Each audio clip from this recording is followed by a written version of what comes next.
बिस्मिल्लाहिर्रहमानिर्रहीम। अगर आप चाहने के बावजूद अल्लाह के करीब नहीं हो पा रहे तो इसका मतलब है कि आपसे कुछ ऐसा हो रहा है जो नहीं होना चाहिए। कुछ ऐसा है जिसको शैतान दीवार बनाकर आपको रोके हुए है। कोई दूसरा इंसान नहीं जान सकता, मगर यकीनन आपको पता है कि आपसे क्या हो रहा है। आप अपनी गलती और गुनाह पर गवाह होते हैं। आप खुद को सबसे बेहतर जानते हैं। आप दूसरे इंसान के सामने तो इनकार कर सकते हैं कि नहीं, आपसे कोई गुनाह नहीं होता, मगर आप अपनी जात के सामने इनकार नहीं कर सकते। लिहाजा अपने गुनाह को कबूल करें, अपने सामने इकरार करें कि हाँ, आपसे ये गलती हुई है। क्योंकि जब आप अपनी गलती को तस्लीम कर लेते हैं तो तभी आपको तौबा की तौफीक मिलती है। बल्कि अपनी गलती को तस्लीम कर लेना आधी तौबा है। फिर आधी तौबा अल्लाह के सामने जाकर मुआफ़ी मांगना है। तो आपको आगे वाली आधी तौबा तब नसीब होती है जब आप पहले वाली आधी तौबा करेंगे। अगर आप दुनिया में तमाम तर आसाइशें, इनायतें, मोहब्बतें और लज्जतें हासिल करने के बाद भी वो सुकून हासिल नहीं कर पा रहे जिसकी आपको तलाश है, तो फिर समझ चाहिए कि इस जहां के अलावा भी एक जहां है जो आपकी रूह का असल घर है, जहां आपकी हकीकी रिहाइश है। और जब तक आपकी रूह को उसका असल घर नहीं मिल जाता, वो तब तक यूं ही बेसुकून रहेगी, चाहे आप ज़ाहिरी तौर पर कितनी ही खुशियां और आसाइशें ओढ़ लें। जिस तरह एक मुसाफिर अपने घर पहुंचकर ठंडी सांस लेता है, बिल्कुल इसी तरह आप भी अपने घर पहुंचकर ही सुकून हासिल कर सकेंगे। आपकी रूह की ये बेचैनी आपकी फितरत में रख दी गई है। ये बेचैनी तब तक खत्म नहीं होगी जब तक उसे हकीकी ठिकाना नहीं मिलेगा। जिस तरह आपका अपने दिल के धड़कने पर कोई अख्तियार नहीं, बिल्कुल इसी तरह आपका अपनी रूह की बेचैनी पर भी कोई अख्तियार नहीं। इसमें अल्लाह की मोहब्बत वधियत कर दी गई है। जब तक आप उसको अल्लाह की मोहब्बत की तरफ नहीं ले जाएंगे, ये यूं ही भटकती रहेगी। और अल्लाह की मोहब्बत का सफर शुरू होता है अल्लाह की इबादत से। जब आप अल्लाह की इबादत करते हैं तो आपको बुलंदी अता कर दी जाती है, वो बुलंदी जो आपका एजाज है, लेकिन आप उस एजाज को भूल चुके हैं। अल्लाह ने हुक्म दिया कि अपनी रूह को मेरे हवाले कर दीजिए, मैं आला बना दूंगा, लेकिन आप बज़िद है कि मैं उस रूह को दुनिया में ही कैद रखूंगा। ये जिद छोड़ दीजिए। इस जिद को छोड़ देने में ही आपका सुकून है। लौट जाने दीजिए अपनी रूह को उस असल की तरफ जहां उसका घर है। होने दीजिए उसे खुदा से मोहब्बत करने वाला, क्योंकि उसी मोहब्बत में ही उसकी जिंदगी है। अल्लाह ताला की तरफ पहुंचने का सिर्फ एक ही रास्ता है, और वो है मोहब्बत का रास्ता। जब तक आपको अल्लाह ताला से मोहब्बत नहीं है, आप अल्लाह ताला का कुर्ब हासिल नहीं कर सकते। और क्या आप जानते हैं कि अल्लाह ताला की मोहब्बत कैसे हासिल होती है? अल्लाह ताला की मोहब्बत हासिल होती है तस्लीम कर लेने से, मान लेने से, सर झुका देने से। जब आप अपने आप को अल्लाह के सामने सरेंडर कर देते हैं ना, तो तब आपको मोहब्बत नसीब होती है। ये मान लीजिए कि आप बंदे हैं और वो खुदा है। ये मान लीजिए कि आप कमजोर हैं और आपसे गुनाह होते हैं। ये मान लीजिए कि आप नाकुस हैं और आप कभी कामिल नहीं बन सकते। जब आप ये करेंगे तो तब आपके खुदा से सारी लड़ाइयाँ खत्म हो जाएंगी।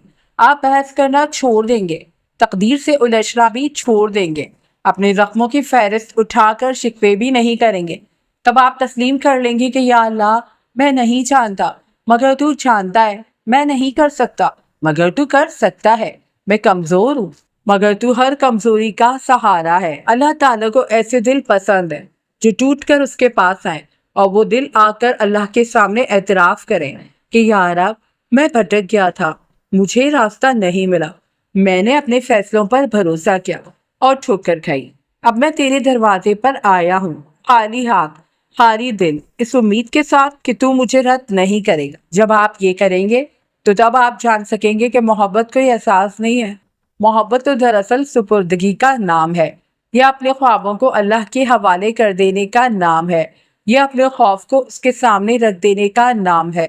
ये उसकी दी हुई तकदीर को सीने से लगाने का नाम है, चाहे उसमें ताखीर हो, आजमाइश हो या आंसू हो।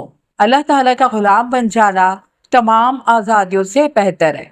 बुखारी शरीफ की एक लंबी हदीस का मफहूम है कि अल्लाह ताला फरमाते हैं, जब बंदा मेरी इबादत करता है तो मैं उससे मोहब्बत करने लग जाता हूँ, इस कदर मोहब्बत कि मैं उसका कान बन जाता हूँ जिससे वो सुनता है اس کی آنکھ بن جاتا ہوں جس سے وہ دیکھتا ہے، اس کا ہاتھ بن جاتا ہوں جس سے وہ پکڑتا ہے، اس کا پاؤں بن جاتا ہوں جس سے وہ چلتا ہے، اور اگر وہ مجھ سے کچھ مانگے تو میں اسے ضرور دیتا ہوں۔ صحیح بخاری 6502۔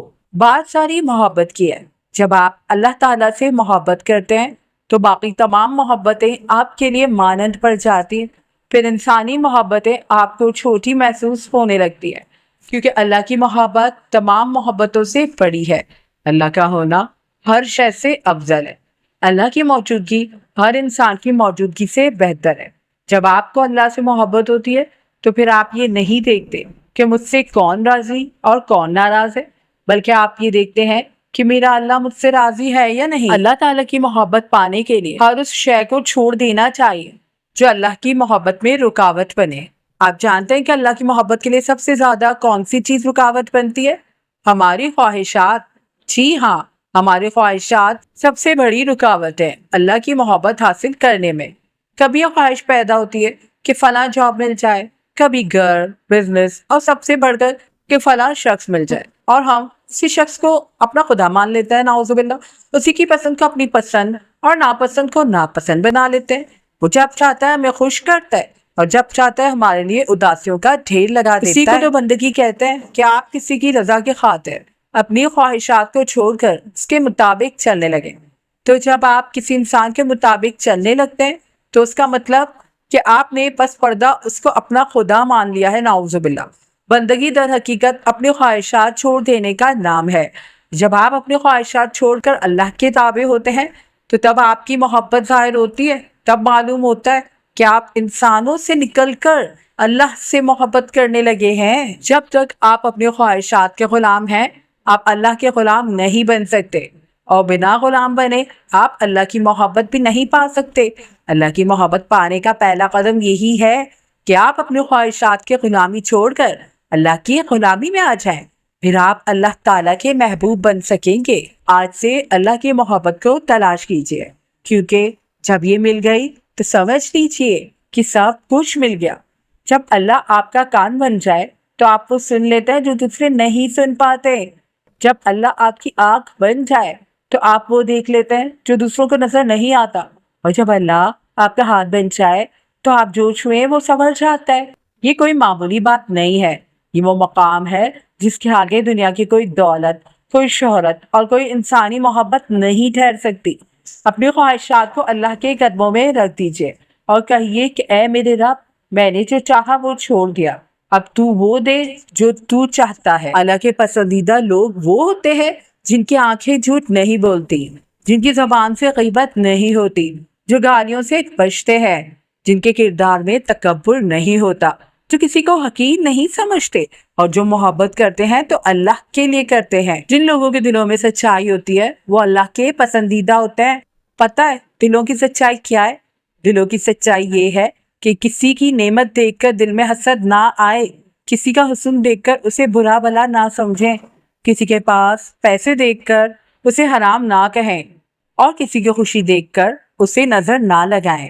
اگر آپ نے اللہ کا پسندیدہ بننا ہے تو سب سے پہلے سچے بن جائیے، وہ سچے جن کی عبادتوں میں خلوص نظر آئے، جن کے صدقات ریاکاری سے نکل جائیں، جن کے دلوں میں عاجزی اور نرمی ہو، جن کی گفتگو میں مٹھاس اور محبت ہو، جو بولیں تو پیارا بولیں، جو کہیں تو روشن آنکھیں اور کشادہ پیشانی کا مظاہرہ کریں۔ اللہ کا پسندیدہ بننا بہت آسان ہے، بس اپنے آپ سے محبت کر لیجیے، اتنی محبت کہ آپ خود کو گناہوں سے پاک رکھ سکیں، دل کو صاف رکھ سکیں، زبان کو سچائی کا لبادہ اڑا سکیں، اور آنکھوں کو برے مناظر سے بچا سکیں۔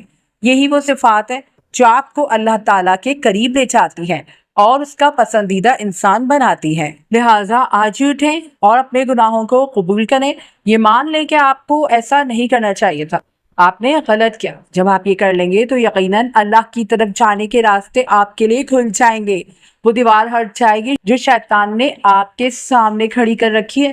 لہٰذا قبول کیجیے، قبولیت میں واپسی ہے۔